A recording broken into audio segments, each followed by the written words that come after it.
Selam dostlar, kanalıma hoş geldiniz öncelikle. Bu videomuzda Moderna'yı inceleyeceğiz. Olası hareketleri analiz etmeye çalışacağız. Hemen uyarımızı yapalım. Bunlar yatırım tavsiyesi değildir. Bunlar kendi analizlerimizdir.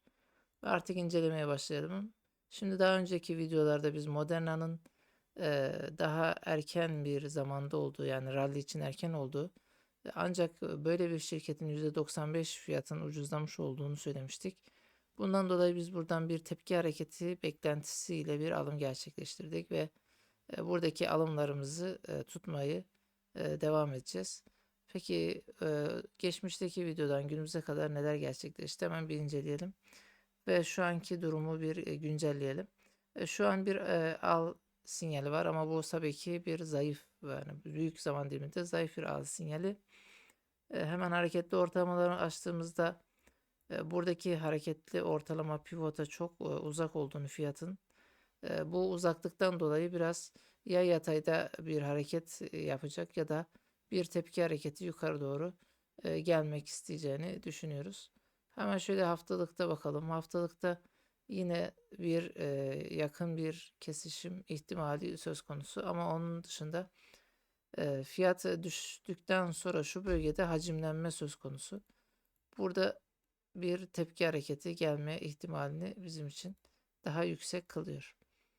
Yine hareketli ortalamaya baktığımızda ve aşağıda indikatörünü incelediğimizde fiyatla karşılaştırdığımızda bakın şurada bir dip hareketi, ikinci dip çok daha aşağıda, bakın şurada şu bölge şurada ve üçüncü dip gördüğünüz gibi MACD hareketi al vermiş yukarı doğru süzüldüğünü görüyoruz.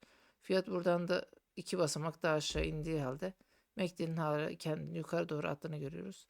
Burada demek ki bir miktar alıcı var ve bu fiyat burada toparlanıyor. Bu bölge zaten kırılmadı ve bu bölge hala tutunmaya devam ediyor. Destek olarak çalışıyor. Şimdi daha yakın zaman diliminde, yani haftalıkta daha mumların üzerine atmadığından dolayı yine güçlü bir sinyal yok. Ama günlükte işler çok daha başka oluyor.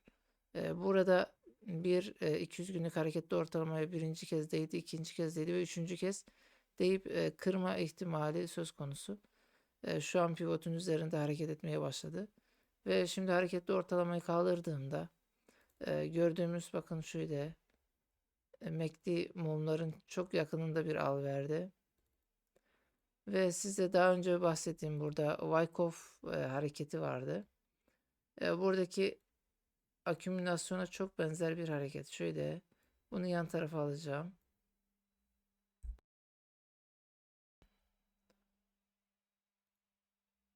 Evet. Şimdi Wyckoff'ta biz daha önce bahsetmiştik. Birinci dip, ikinci dip bunun altında ve bunları süpüren bir spring bölgesi. Daha sonra buradan dönüşte yukarı geldiğinde burası bir toparlanma evresi oluyor. Ve bu evreden sonra şuradaki hareketten sonra yine bunun üzerinde kalıcı olması lazım fiyatın. Buradan sonra ciddi bir yükseliş gerçekleşiyor. Burada akümülasyon Wyckoff evresi bu şekilde. Şimdi biz şu bölgeyi incelediğimizde burada ona benzer bir hareket gözlemliyoruz. Birinci dip, ikinci dip yine ve burayı spring bölgesi. Eğer sayarsak biz fiyatın şu bölgeye kadar uzayıp burada kalıcı olduğunu gördüğümüz an, işte o zaman yukarı doğru bir hamle daha gelme ihtimali söz konusu olabilir. Tabii ki şu an daha erken ama şu bölgede eğer fiyat kalıcı olursa ciddi anlamda yükseliş geleceğini düşünüyoruz. Moderna için tutmaya devam ediyoruz. Ucuz bölgeden aldık. Bu bölgeler parçalı bir şekilde toplanabilir. Daha ucuzlayabilir mi? Evet. Burada mesela burası bir omuz olup daha sonra bir baş hareketi için buraya gelebilirdi. Bu da bir ihtimal.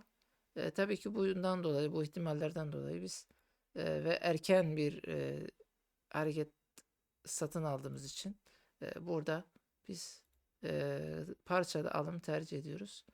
Bu bölgelerden yapılan alımlar bizi daha yukarı taşıyacağını umuyoruz.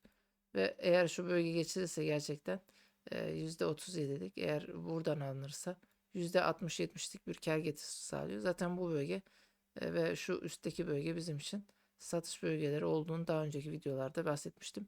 Zaten buraya gelmesi mükemmel bir kazanç sağlıyor. %130'luk. Tabii biz bu kadar yüksek fiyatın hızlı bir şekilde geleceğini düşünmüyoruz. Bizim için şu bölge %19'luk, şu bölgede işte %60'lık bir kar getirisi sağlaması iyidir. Zaten şu destekten alanlar şimdiye kadar şuradan yukarı doğru tutarlarsa üst bölgelere, şu bölge %100'lük bir kar getirisi. Birinci dirence, şuradaki dirence gelirse zaten %48'lik bir kar sağlamış oldular. Buradan satışların geleceği göreceğiz. Yani burası satılabilir bölge. Bir parça satışlar gelebilir. Ama şu bölgenin üzerinde kaldığında burası çok daha kendini fiyat yukarı doğru atmak isteyecektir.